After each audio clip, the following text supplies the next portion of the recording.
I'm Emma. Since my father passed away in a traffic accident 20 years ago, I have been living modestly with my mother, who works as a nurse.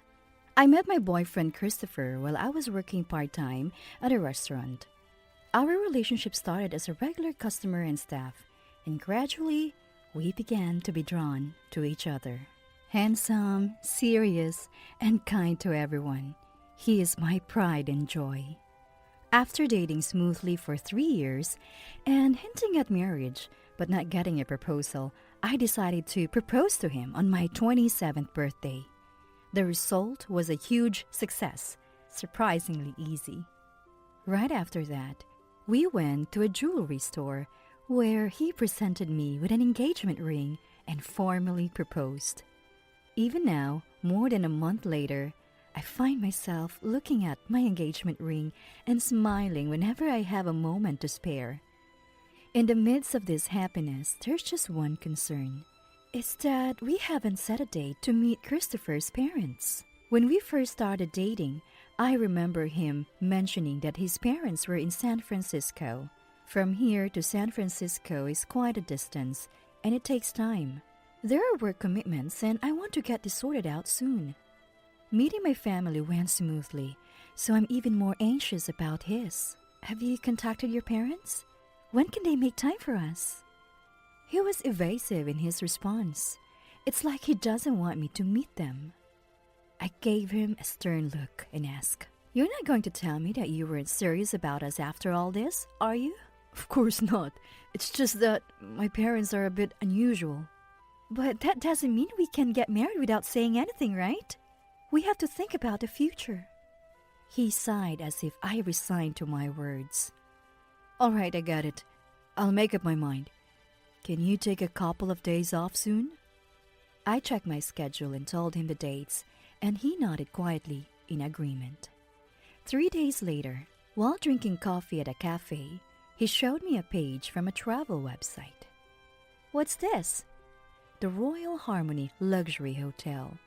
A classy and beautiful hotel with luxurious moments and delicious food." Wow, the price for one night is like a month's rent. What's this about? "That's the hotel we'll be staying at when we go to meet my parents." "But what? Why?" I spat out the coffee I was drinking in surprise. It was too early for a honeymoon, even though we were engaged. I couldn't believe these words were coming from him, a frugal man who hardly splurges and is still paying off his university scholarship. "Don't worry about the lodging cost. I'll cover that. But I have to ask you to split the travel expenses." "Wait, hold on. We can stay at a budget hotel. It doesn't have to be somewhere so fancy for meeting your parents." "It's my parents' house." "Yeah, I know your parents are in San Francisco, but we don't need to stay at such a fancy hotel." "That Royal Harmony I mentioned earlier? It's my parents' place." "What?" "The manager of this hotel is my second mom, and the person in charge of purchasing and cooking is my real father." No way. I couldn't believe he was the heir to a luxury hotel. The thought of marrying into a wealthy family excited me for a moment, but his expression was gloomy. "Huh? Second mom? Does that mean they remarried?" "Yeah, saying my parents might be a bit of a stretch. They divorced when I was in the middle school. Dad, a chef with no interest outside of work, took me in. Then he started working as a live-in at the restaurant when he was appreciated by the young manager. My now mom didn't know that. Now that I think about it, he hardly ever talked about his parents or family. According to him, they remarried when he was in high school. At first, she was a kind mom, but after he said he didn't want to take over the hotel, she started treating him coldly. Moreover, since I went to university, I wasn't allowed to stay at a hotel for free since I wasn't working there. When I go home, I have to get a room like any other guest." "But you don't have to stay there, right? You could just visit for the day." "I think so too, but it can't be helped. Like you said, without following the rules, my mom, being busy, won't even make time to see us. My dad doesn't even have a mobile phone, so inevitably, I have to contact my mom." At that moment, I regretted carelessly saying I wanted to meet his parents, but it was too late. I couldn't bring myself to suggest canceling it now, after he had made up his mind and even booked the reservation. There was a turmoil inside me, but still, a manager of a luxury hotel should be all about hospitality. Surely, if we hear their side, things will make sense. I decided to brush off the looming anxiety with positive thoughts. On the day of our stay, the weather forecast was wrong, and it was an unfortunate rainy day.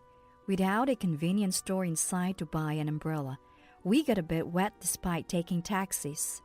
The hotel we arrived at had a grand entrance, and as I walked in, I was awestruck by its elegance, stopping in my tracks. Then I heard a mocking laugh. "What a sight! Coming into our establishment dressed like that!" Turning around, I saw a middle-aged woman in a suit, smiling elegantly. "Thank you for coming all this way. I am Grace, the manager here and the mother of the young man you see there." Grace. As I bowed to introduce myself, she let out a small shriek. No, please don't bow in that wet rat state. You're dripping dirty raindrops." "What? Could you please dry off? It's unsightly." Dirty? Unsightly? Even if that was the case, we were paying guests at this hotel, whether we were her son's girlfriend or not. Is this how you speak to guests? Wouldn't you normally offer kind words or at least promptly guide us to our room or bath? I was stunned by her words, which I never imagined hearing. Then another guest entered from behind us. Dressed head to toe in brand-name clothing, they were the picture of celebrities.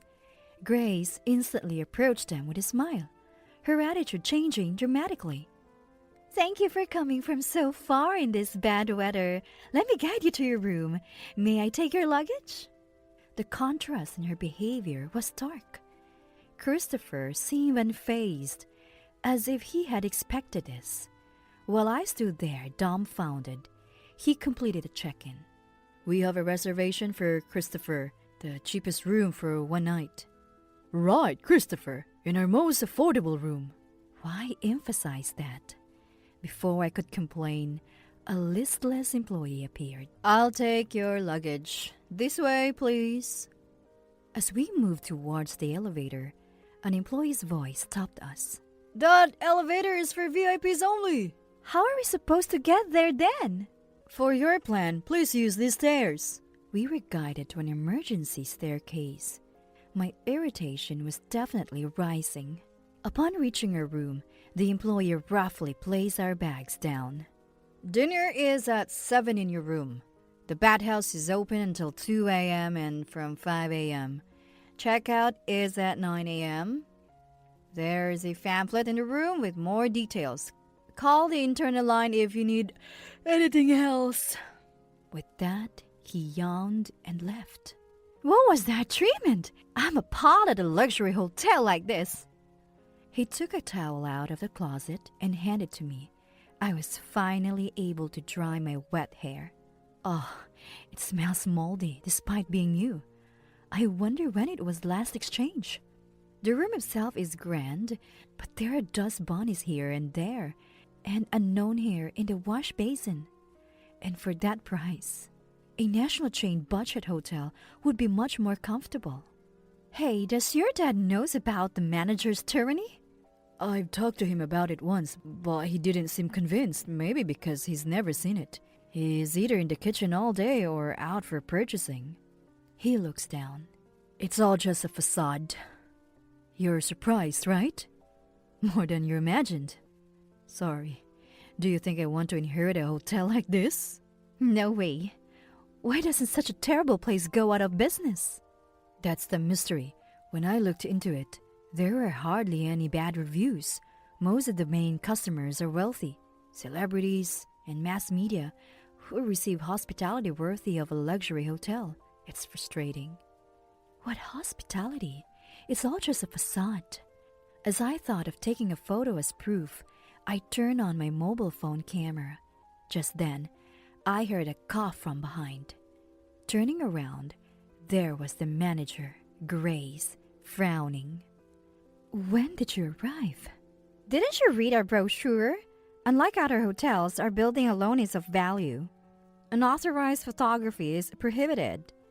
Weren't you here to greet us?" Her tone suggested we were the ones lacking common sense. "It's more questionable for you to enter without permission," I retorted. "You're the ones trying to break the rules here. I'm just doing my job as a manager. Now, take a seat. Dad is busy with dinner preparation, so I'll be the one to decide whether I like you or not." Grace forced her way into the room and gestured for me to sit across the desk from her. Her sharp gaze was intimidating. I glanced at Christopher, and he subtly nodded. I straightened my back and sat down in front of Grace. Grace began to interrogate me about everything from how we met to my upbringing and lifestyle. I don't live a life I'm ashamed to talk about. I told her honestly about growing up supported by my mom and her relatives, that I continued to work part-time at the restaurant because my main job as a cook wasn't enough, and how important he is to me. After listening to everything, Grace frowned and turned to him. "So you were serious about not inheriting the hotel? Bringing such a poor, common girl here?" "What?" "Hey, stop it! That's rude. After all those questions?" "Well, it's the truth. If only she had some beauty. I don't know about being a cook, but her hands are rough, nails short, and she lacks flair." I couldn't help but make a displeased face. It's true, my hands are rough from work, and I don't wear much makeup. Being ridiculed like this felt awful. Grace glanced at me and then slammed the desk, staring at him. "If you insist on marrying her, I'll disown you. Bring someone poor into our family? Unbearable." He looked angrier than I'd ever seen. As we sat, speechless, Grace looked at her watch and turned to me with a polite smile. "Become a guest worthy of our hotel first. Now, I'll return to my work." Standing up, she turned her back on us and then added, "Maybe you should head back soon. Poor single-parent girl." She laughed with a loud laugh. Stunned, he bowed deeply to me. "I'm so sorry, really." "It's not your fault." Right, he did nothing wrong. In the awkward silence, I slowly began to speak. "Hey, if we get married, it looks like you'll be disowned. What will you do?" I realized I had asked a difficult question. He thought for a while, then sighed deeply and looked me straight in the eyes. "I still want to marry you," he said firmly. I smiled at his words. I understood his feelings. We could just go home now, register our marriage, and never see Grace again, just as she wished. But I'm not so kind as to back down quietly after all that. Beneath my smile at him, a flame of anger was burning. "I have an idea. Will you help me?" A luxury hotel, getting carried away and forgetting it's in the business of hospitality. As a manager, Grace should remember her place. I immediately called my uncle in San Francisco and explained the situation. He readily agreed to help. After making various arrangements, we left the hotel and checked into a budget hotel nearby. Now, watch the finale. It's going to be interesting. The next day, while waiting for my uncle's call and finishing our sightseeing in San Francisco, my mobile phone rang at a cafe. Here, the message of anger from my uncle. We paid and left the cafe, heading to his family's luxury hotel. As planned, I separated from him and looked around the hotel lobby. It was almost empty due to the time, and my uncle, dressed in tired clothes, stood out.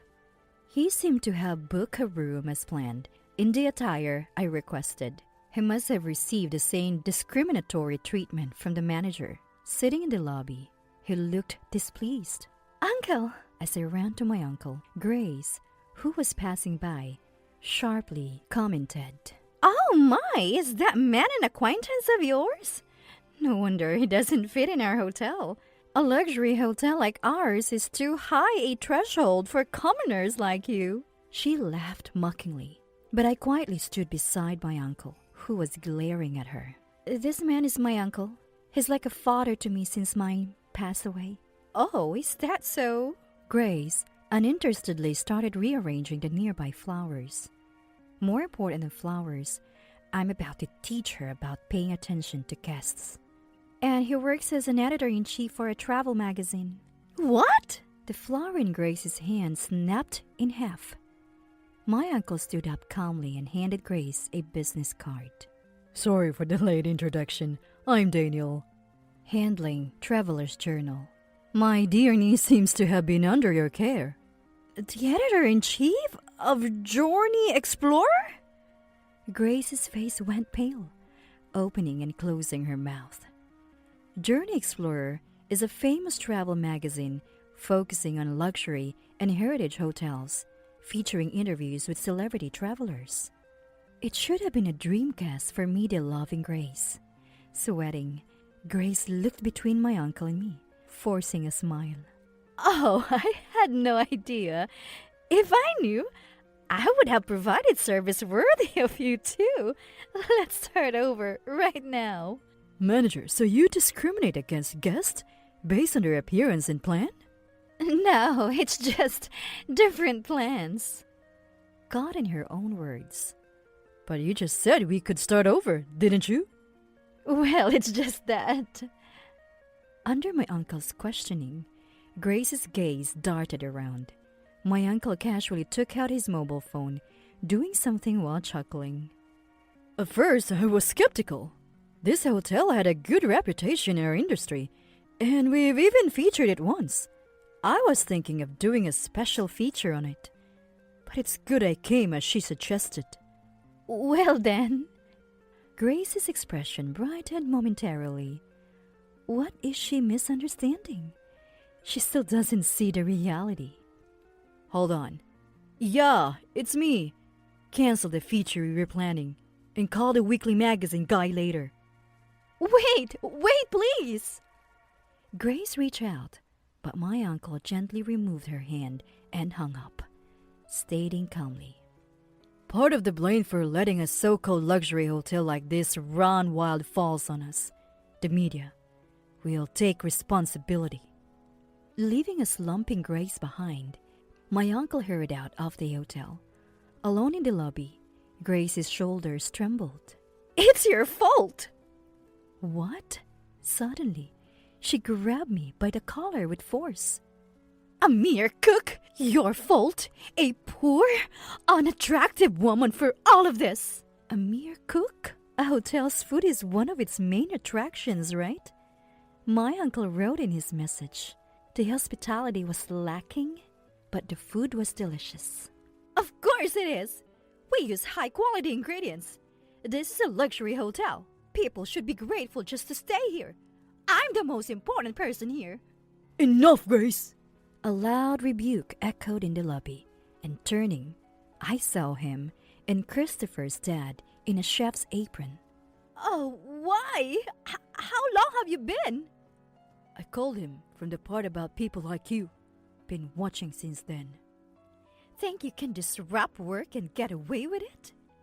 Grace interrogated him, but he just laughed. I'll be disowned if I marry her, right? Then it doesn't matter to Dad what I do anymore. He rushed to my side as if to protect me from Grace, who stood there frozen. Only he could influence Kevin. I was right. Kevin, red-faced with anger, glared at Grace. I have a lot to ask, but first, I didn't know my son was back. I never heard anything about a marriage introduction. What's this about? I thought I'd meet her first and then... And just a cook? And high-quality ingredients make it obvious. Have you been belittling my work all along? You're a cook, aren't you? She's just a part-timer. Grace pointed at me. True, but not the whole story. I do work part-time at a restaurant. See? Not a real cook then! You didn't listen, did you? It's temporary because my main job doesn't yet give me enough leeway. I'm a catering chef. What? I'm just short of funds to open my own place. I create recipes, cook, and serve, and yes, I get paid for it. I even have regular customers, but I'm working part-time to save up quicker for my own place. I explained clearly. She heard part-time and assumed the rest, not listening properly. Oh, well. Not valuing the people in front of you and only cherishing VIP guests is why this happens. Looking at a speechless Grace, Kevin sighed deeply. You used to say you wanted to focus in cooking and purchasing, making many customers happy. That Grace is gone. I thought we were working together, but to you, I was just another convenient employee. Kevin stood in front of Grace, removed his chef's hat, and handed it to her. If you only want to make certain guests happy, hire a new chef. I can't agree with that mindset. With that, Kevin disappeared into the back of the hotel, muttering, Wait! Wait! Grace hurried after him. Let's go. He took my hand, and we left the hotel. That night, we decided to return to our hometown by plane. Later on, Grace's luxury hotel was exposed on TV for discriminating against guests. It also came to light that they had paid to delete negative reviews from customers they discriminated against. At a press conference where Grace apologized, her wedding ring was noticeably absent. I later learned that Grace had taken the college tuition money prepared by Kevin's dad for him and used it for herself. Disgusted by her mockery of chefs and theft, Kevin resigned from his kitchen job and filed for divorce. According to my uncle, once Kevin, the chef, left the hotel's cuisine quality dropped, and the exposure of its inner workings led to a loss of customers. Soon, the hotel closed down. Now, Grace works as a menial worker at a national hotel chain to repay the debt she incurred from mismanagement. Having no experience in other industries, she could only work in a hotel, but couldn't be in front of customers due to her recognizable face. I can't help but smile, imagining the once arrogant manager doing menial tasks and cleaning. Knowing her pride, she must be experiencing a great deal of humiliation. As for me, I successfully registered my marriage with him and had a modest wedding with just close relatives. Despite not knowing Grace's true nature, Kevin, feeling responsible for his son and daughter-in-law's pain, initially refused to attend our wedding. However, he eventually agreed after being persuaded by Christopher. During the wedding speech, I learned that Kevin took custody of his son. He was desperate to raise him alone, working tirelessly to ensure his son's comfortable life. Thanks to me, the gap between father and son had finally started to close, which made me feel both embarrassed and bashful.